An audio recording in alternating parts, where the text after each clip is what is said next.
सभी को शुभोदय। आज हम साखी जो कबीरदास की रचना है बीजक, उनमें एक भाग है। कबीरदास के एकमात्र रचना है बीजक और उनमें 3 भाग है। एक साखी, सबद और रामायणिया। उस साखी के बारे में आज हम जानकारी प्राप्त कर लेंगे। कबीर ज्ञानाश्रय शाखा के प्रमुख संत और कवि थे। यह शाखा भक्ति काल की निर्गुण संत परंपरा से संबंधित है। कबीरदास 15वीं सदी में एक महान रहस्यवादी कवि और संत थे, जिनका जन्म 1398 ईस्वी में वाराणसी यानी काशी में हुआ था और मृत्यु 1518 ईस्वी में मगहर में हुआ था, जो काशी के पास था। लोगों की मानना है कि मगहर काशी में लोगों का मृत्यु हो जाते तो साक्षात उन्हें कैलाश प्राप्त होता है, लेकिन मगहर में जो मर जाते हैं उनको नरक प्राप्त होता है। उस समय लोगों का मानना है। इसलिए कबीर ने अपने जीवन के अंतिम चरण में वे जानबूझ के मगहर गए और वहाँ उनकी मृत्यु हो गई।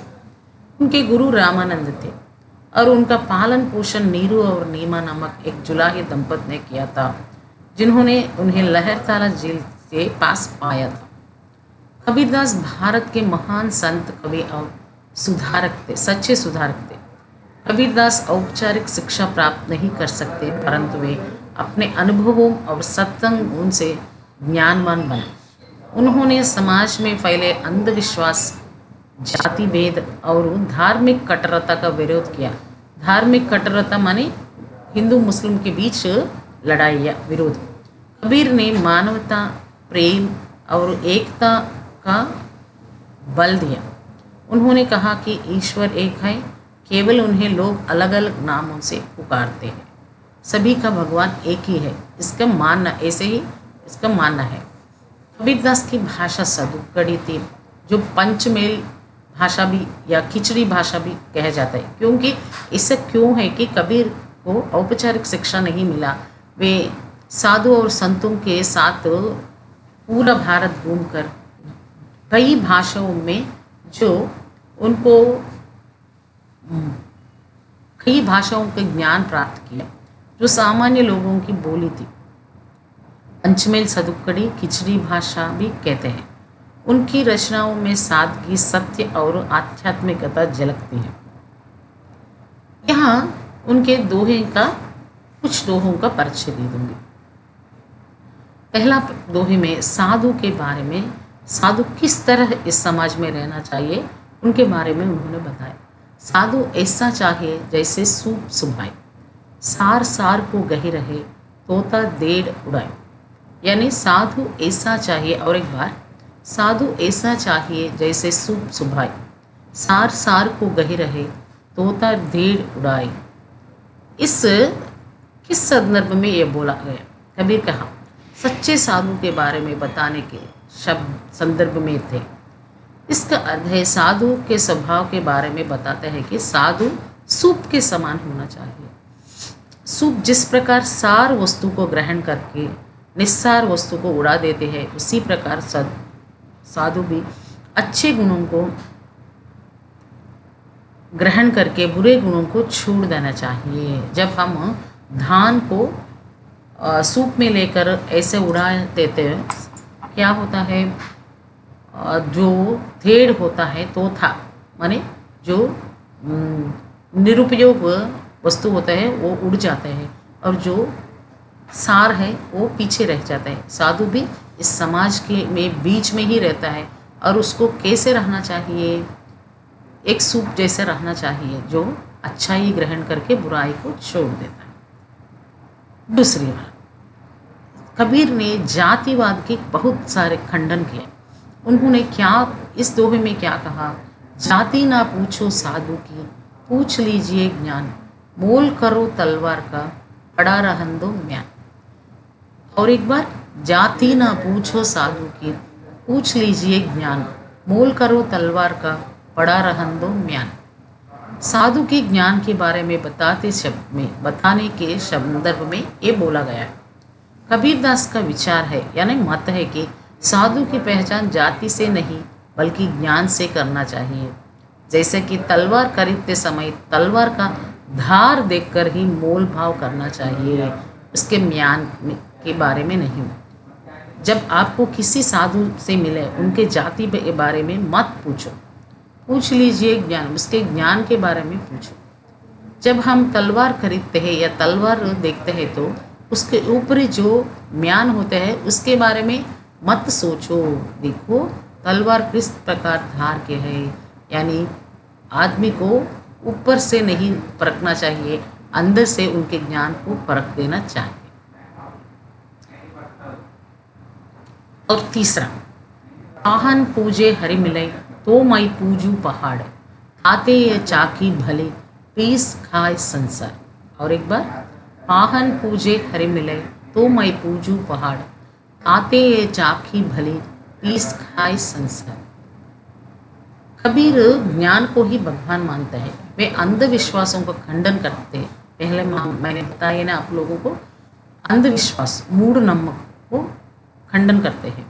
और यहाँ क्या कहते हैं, पाहन माने पत्थर को पूजने से हरि मिले, हरि माने भगवान मिले तो मैं पूजू पहाड़, मैं इतना पहाड़ पूजूंगी। इन ताते ये चाकी बलि, ताते ये माने जो भगवान के रूप में मूर्ति है और पहाड़, ये दोनों से भी चाकी भली, चाकी में चक्की जो पीस कर आटा पीस जाता है, पीस करने के लिए उपयोग करते हैं, वो चाकी भली है, अच्छी है मेरे दृष्टि में, ये कबीर की दृष्टिकोणी है। पीस खाए संसार, क्योंकि उन दोनों ऊपर जो बताया गया है वो दोनों पत्थरों से लोगों का कोई भलाई नहीं होता है। ये चाकी इसलिए भली है कि इससे धान दाने तो ये पीस कर रोटी बनाकर खाकर संसार जीते हैं। इसलिए अंधविश्वासों का विरोध करते हुए कहते हैं कि अगर पत्थर की पूजा करने से पर भगवान मिल जाता है तो मैं एक पहाड़ की पूजा करूँगा। इससे भी चक्की रूपी पत्थर भली है, क्योंकि चक्की से लोग आटा पीसकर अपनी भूख मिटाते हैं। इस तरह उन्होंने समाज में फैले अंधविश्वासों का खंडन किया। और एक दोहा, निंदक निपरे रखे आंगन खुटी छवाई, बिन पानी साबुन बिनु निर्मल करई सुभाई। और एक बार, निंदक निपरे रखे आंगन खुटी छवाई, बिन पानी साबुन बिनु निर्मल करे सुभाई। व्यक्तित्व के बारे में बताने वाले संदर्भ में है ये दोहा बताया। कबीरदास इस दोहे में मन को साफ रखने की सलाह देता है। निंदक को अपने पास रखना चाहिए, इतना ही नहीं अपने आगे घर बनाकर रखना चाहिए, जिससे निंदक अपनी गलतियों को गिनता है और हमें सुधारने का अवसर मिलता है। पानी और साबुन से कपड़ों को साफ करता है, किंतु इन चीज़ों के बिना ही निंदक अपने स्वभाव को सुधारने में सहायक होता है। मैं एक बार और विस्तार से बताऊंगा। निंदक निपुरे रखिए, निंदक जो लोग हमें निंदा करते हैं निपुरे रखिए, उनको हमारे पास ही रखना चाहिए। चाहे तो आंगन में कुटी छवाए, हमारे आंगन में घर बनवाकर उसे हमारे पास ही रखना चाहिए, क्योंकि क्या काम करता है, बिन पानी साबुन बिनु।